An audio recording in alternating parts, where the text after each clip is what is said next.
Aujourd'hui, je vais vous parler de mes deux récentes lectures. Comme vous avez pu le voir sur la miniature, je ne sais pas pourquoi je me mets à rimer ur. Aujourd'hui, on va parler de mes deux récentes lectures, mes deux dernières lectures que j'ai trop kiffé. Est-ce que je vous fais attendre? Est-ce que suspense? Ouais, non, non, ok, on va passer tout de suite au livre. Et voilà, les bébés.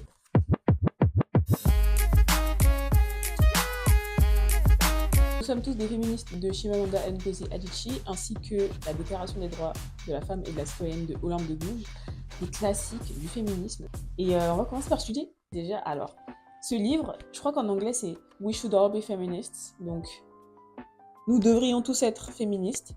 J'aime bien la version française. Alors, soit vous êtes vraiment deep dans le sujet, vous la connaissez déjà depuis longtemps et vous savez qui est cette personne, sinon, comme moi, vous connaissez Beyoncé. Et vous la connaissez de par Beyoncé. C'est pas plus mal. Donc en gros, à la base, c'est pas un livre, c'est un discours qu'elle a eu en 2012. C'était un TED Talk, il me semble, où elle parlait vraiment du féminisme. Elle a parlé de plusieurs choses là-dessus, elle a vraiment défini les choses, mis des termes dessus, et c'est trop bien. Franchement, j'ai retenu quelques points. Le sexisme peut être aussi traumatisant que le racisme.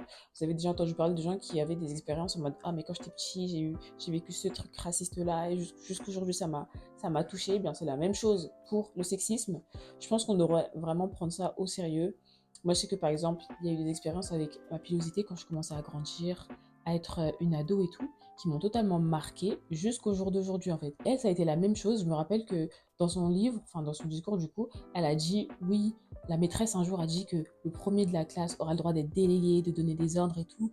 Donc elle était très intelligente, elle s'est donnée à fond, elle a gagné, elle a été première de la classe. Et au final, la prof a dit ah mais non, faut que ce soit le premier. Mais c'est un garçon, le premier, il faut que ce soit un garçon. Donc, on a donné le rôle de délégué au deuxième gagnant, et donc c'était le garçon, et elle a été totalement traumatisée jusqu'à vie de cette expérience-là. Donc, je pense qu'il y a un tas de choses que les filles et les femmes vivent de sexistes qui devraient être aussi pris en compte que le racisme.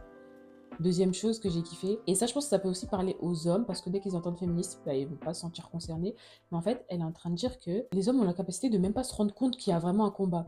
J'étais tombée sur un post Pinterest qui disait le privilège, c'est de voir qu'il y a un problème dans la société, et de se sentir tellement pas concerné par la cause, vu que c'est pour les autres, qu'on a la capacité, le droit de se sentir à part, de ne même pas y penser, de ne même pas s'y mêler en fait. C'est pour ça que vous avez des discours de certains hommes qui montrent oui mais aujourd'hui les femmes elles peuvent voter, genre vous battez pourquoi, tu vois, alors qu'ils se rendent pas compte de tout ce qui se passe dans la lutte. Et je trouve ça bien parce que du coup son discours il parlait aux hommes, il parlait aux femmes. Quand vous voyez son TED Talk à la fin, tout le monde se lève et applaudit, que ce soit des hommes, que ce soit des femmes, donc c'était extraordinaire. Et du coup enfin elle donne une bonne définition à ce terme féministe, parce qu'il y en a qui utilisent ce mot à tout va et il y en a qui ont cette définition uniquement des réseaux sociaux, qui pensent que les féministes sont des dames qui se teignent les cheveux et qui sont en colère tout le temps. Non, un féministe c'est une personne qui croit qu'une femme est une personne en fait, qui a le droit d'avoir des droits, qui a le droit d'avoir des droits sociaux, politiques et économiques égaux à ceux des hommes, et qu'elle peut être considérée comme une personne.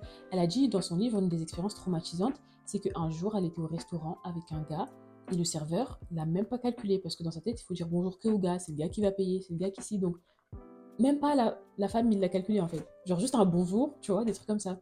Ou une autre expérience dont elle a fait part, c'est un jour, elle a donné un pourboire à un petit garçon, et le garçon, il a dit « Merci monsieur ».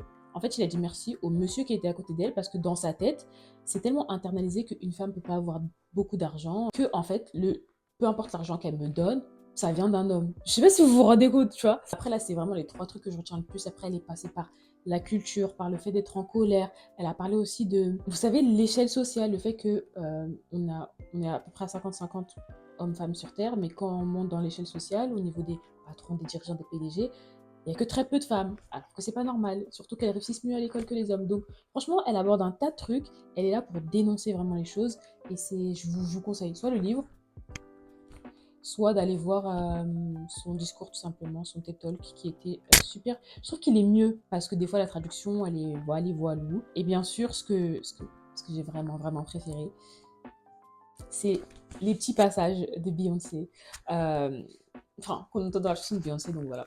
Maintenant, on va passer au deuxième livre. La DDFC de Olympe de Gouges. Alors là, c'est un autre truc. Là, autant Chimamanda, elle est là, elle dénonce, il se passe ci, il se passe ça et tout, c'est ça le féminisme, ok. Là, la go, elle est pas là pour rire. Là, c'est ah, ok, on y va, on va à la guerre. Le ton qu'elle prend, alors déjà, c'est mon premier point, du coup, il me passionne tellement ce livre, je trouvais que là, c'est un autre truc, j'avais des larmes en lisant ça, c'était. Hum. Le ton que la dame, elle prend. Non, c'est autre chose. Donc là, c'était il y a 150 ans, ce livre. Enfin, ces écrits-là. Donc c'est un livre de Olympe de Gouges, Marie Gouze Magot. Elle n'a pas peur de dire les termes. Il se passe ci, il se passe ça. Quand il s'agit de cogner sur quelque chose qui se passe, regardez, elle rentre dedans, elle fait ci. Elle n'a pas peur d'utiliser tel ou tel mot. Franchement, elle est crue, mais elle n'a pas peur. Et moi, j'aime ce côté empowerment, j'aime ce côté en mode, yes, girl, on y va en fait. On va se battre en fait, on va à la guerre.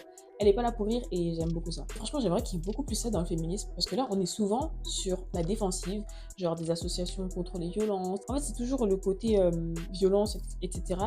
Et très peu le côté empowerment, très peu le côté on est des girls, on est des entrepreneuses, le côté Barbie, le côté. Je sais pas si tu vois ce que je veux dire. Et du coup, c'est pour ça que j'aime beaucoup ça parce que ça vient du côté pas défensif, mais plutôt offensif. Et des fois, il faut se taper. Des fois, il faut se battre.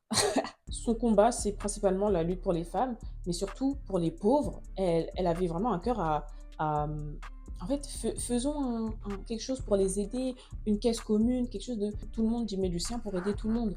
Et je trouve ça vraiment bien. En fait, elle me fait penser à Jésus.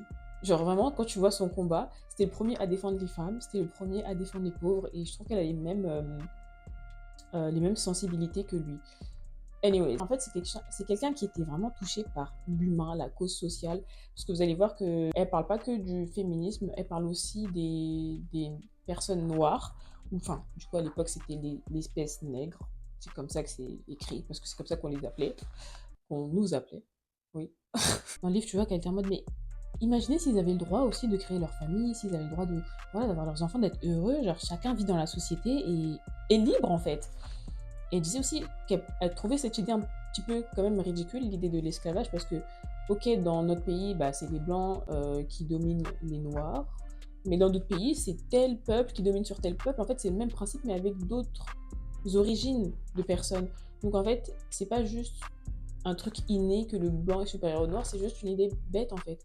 Et dites-vous que, genre, vraiment pour ça, on la prenait pour une folle. Donc vraiment, très bonne réflexion de sa part, surtout à une époque où personne pense comme ça, et tu es le seul à penser comme ça. Big up à elle. S'il y a une chose aussi qui m'a marqué, c'est que la go, elle aimait la France. Moi, je sais que j'aime la France quand je suis auprès d'étrangers, en mode oui, mais la France, en France, on fait pas comme ci, non, mais nous, la France, etc., etc.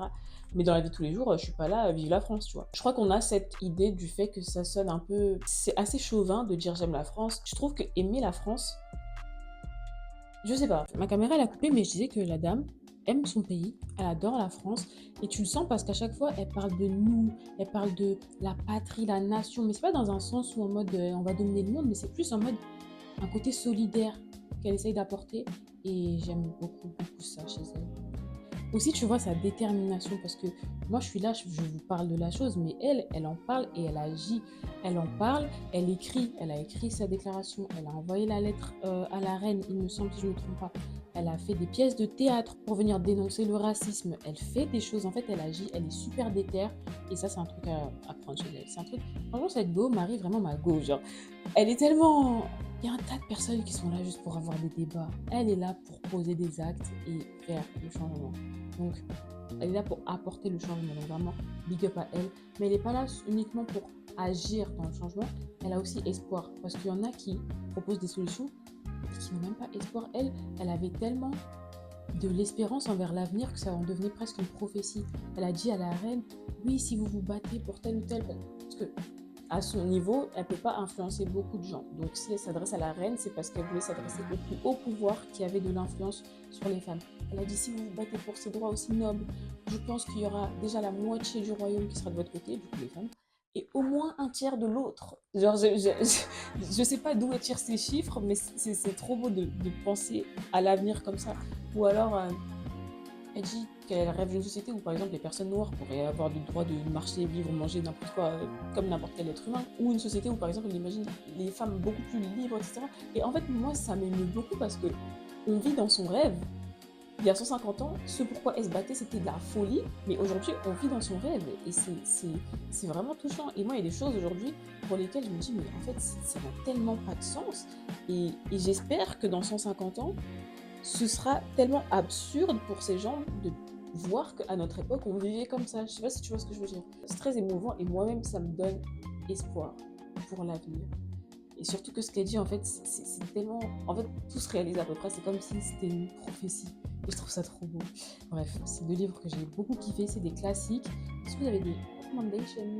Je prends. Je veux du Beyoncé Energy. Je veux du Moulin de Bougie Energy. De l'empowerment. La prochaine lecture que je vais avoir ne sera pas sur le même thème, mais plutôt sur le thème de la philosophie. Alors, je suis tombée sur ce livre en scrollant sur Pinterest, et vous sachez que apparemment c'est un texte que les terminales étudient pour le baccalauréat. Moi, je n'ai pas eu à l'étudier pour le bac, mais juste j'ai vu le titre, j'ai fait waouh, ok, je kiffe. C'est assez philosophique et tout, du coup je kiffe. Ça s'appelle Le discours de la servitude volontaire de la Boétie. La Boétie, franchement, en fait, je connaissais même pas, et je me dis, les gens l'étudient, c'est trop bien. J'ai vu le titre, je me suis dit waouh, ok, il y a quelque chose. Il y a quelque chose, il se passe un truc, je veux ce livre, je l'ai acheté. Est-ce que je l'ai avec moi? Est-ce que je l'ai avec moi? Ah, il est là. C'est un texte qui s'étudie au bac. Et bah, j'ai la version bac. Bah, c'est bien, parce que comme c'est de la philosophie, ça va m'aider aussi à go through all of it. Sympa, ça va être cool. J'ai trop hâte. J'attendais de faire cette vidéo avant de commencer ce livre. Et on se retrouve dans la prochaine vidéo pour plus je sais pas, pour vous tenir au cours de ma vie. Abonnez-vous si vous voulez suivre la vie d'une go qui reprend ses études en école de commerce, Inch'Allah, et qui parle de à peu près tout plein de trucs. Plein de bisous. Ouais. Ciao. Passer et je vais regarder mes scores pour Audencia pour savoir si je suis admissible. Bah c'est parti, je prends mon ordi qui est là-bas, je suis clairement dans mon lit et on va voir ça ensemble. Résultat.